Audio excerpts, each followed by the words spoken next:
have a daughter waiting for me who attempted to kill herself 3 times. I cannot leave her, Mr. Chair. She's waiting for me. No, I will answer all your questions, Mr. Chair.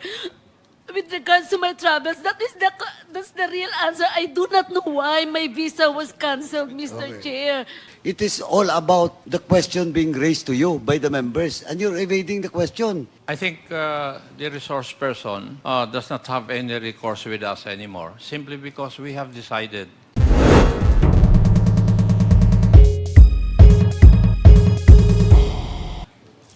Okay, so Mr. Chairman, 12 hours na po tayo na Chair. nag-hearing. Senior Deputy Speaker, The mind is what? Senior Deputy Speaker. Mr. Mr. Chairman, before we close, before Mr. we Chair. suspend, Can I be Mr. recognized? Chairman,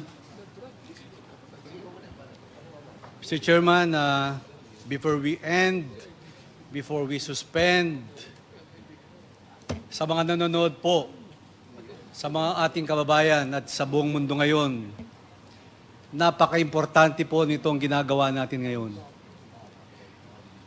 Nandito po kami, 9:15 in the morning. 9:40 na po.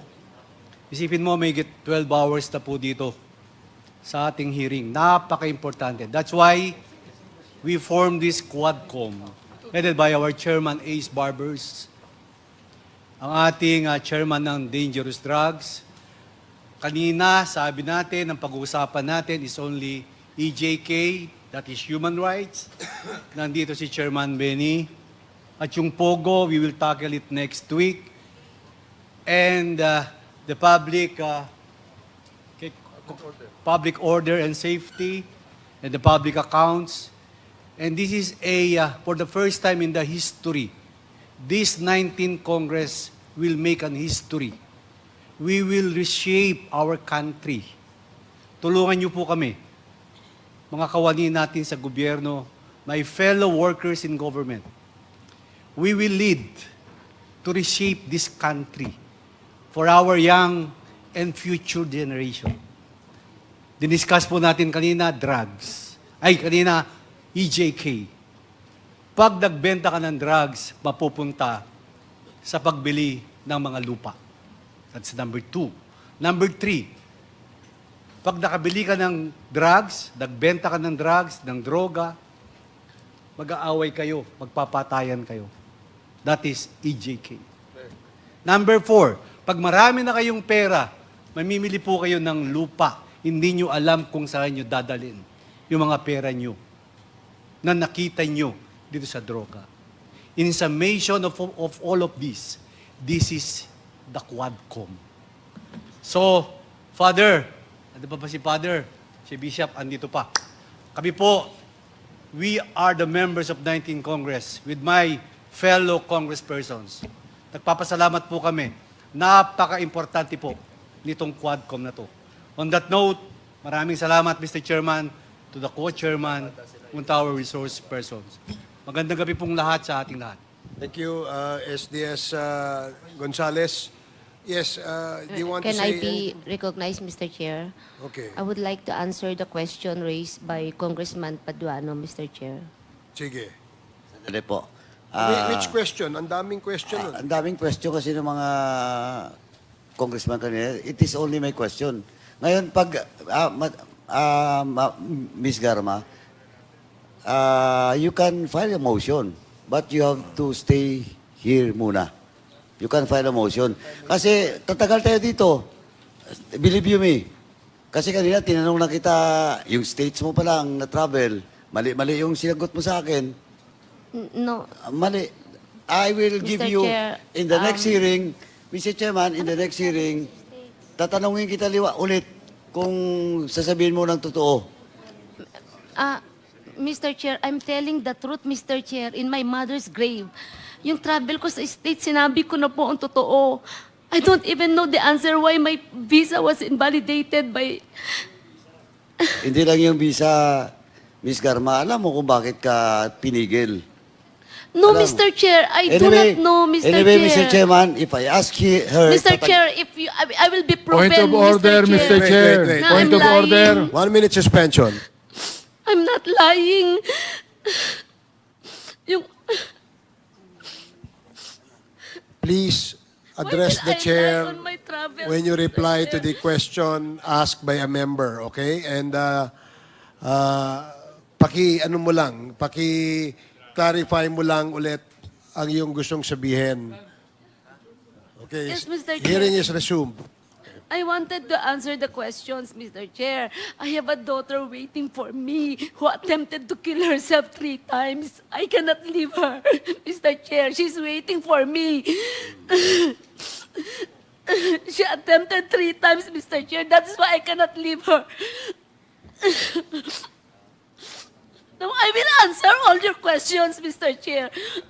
With regards to my travels, that's the real answer. I do not know why my visa was canceled, Mr. Okay. Chair. Okay. You can validate that if magtanong kayo sa Japan kung bakit. They didn't give me the exact answer. I think Congressman Paduano has asked several questions to you, GM Garma. Not just about your trip to Japan. So it seems that you have not answered his questions, and you appear to be evading the questions that he is asking. And Yes. that is the reason why you were cited in contempt. Yes, Mr. Chair, may I make a statement? That's why I'm appealing to answer. But as stated by the Honorable Congressman, Mr. Chair, he said that I was not telling the truth about my travel to States. But that's the truth. If that is the only reason, isa lang yan, ano pa yung other questions that I will answer? But with regards to my travel sa States, last travel, yun po ang totoong nangyari sa amin ng anak ko sa Japan. I do not know why my visa was invalidated according to that lady in Japan. Mr. Chairman, to be clear, he was not contented because of that question of mine, because of the travel. And in fact, hindi ko na nga pinurso kasi it is all about the question being raised to you by the members. And you're evading the question. It is not all about your travel in the US. Eh, hindi pa nga ako tapos dun eh. Sa totoo lang po, travel in the US, hindi pa ako tapos dun. I tell you. You were cited in contempt because you're evading question from the very start by the members of this committee. Not because my question about your US travel. And ang totoo noon, hindi pa ako tapos doon. Ms. Garma, akala mo yun lang? Hindi pa ako tapos doon. And I will prove you in the next hearing. Pag hindi ka nagsabi ng totoo, I will prove to you that you're lying. Doon lang muna. Kung yun lang yung gusto mong pag-usapan, yung travel mo sa US, if you will not tell the truth in the next hearing, I have all the proof with me. Hiningihan lang kita kanina, hindi mo maibigay. With the, Kung online ngayon, dapat may record ka eh. Diba? Mr. Chair? Mr. Chairman. okay, Congressman ako first. Sige. I think the resource person does not have any recourse with us anymore, simply because we have decided. If you look around, we do not have any quorum already to decide whether we would withdraw the contempt order or not. So I think the recourse left for the gentle lady is that either she files a motion for reconsideration or she goes to the court. I think her lawyer knows that. Kasi hindi na po tayo dahil nag-decide na po yung buong committee kanina. Thank you, Mr. Chair. Thank you, Congressman. And with Naco. the, Yes, that is true, that we have already decided. And if you want to question the decision of the committee, you can either question this before a court or file a motion for recon before the Quadcom. And we will certainly entertain the motion. But since the committee has already decided, and Congressman Fernandez Yeah. is About to signaling move. to me to Yeah. give him the floor, and now I yes. give you the floor. With the indulgence of, we sympathize with you, Colonel Royina Garma, no? But of course, we have already decided, and the proper recourse is to apply for a motion for reconsideration.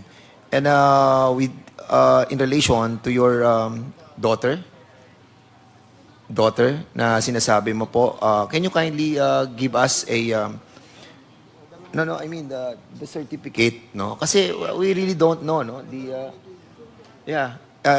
will be asking, the sergeant at arms to fetch, yung anak niya para to be with her. Para at least ay makita natin yung kalagayan ng kanyang anak.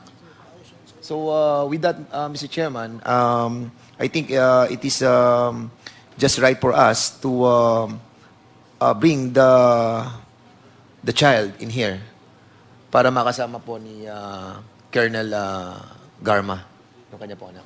Yun lang po, Mr. Chairman. And I move to suspend this Quadcom hearing till the next hearing will be scheduled. There is a motion to suspend, duly seconded. Hearing no objection, this committee hearing is suspended.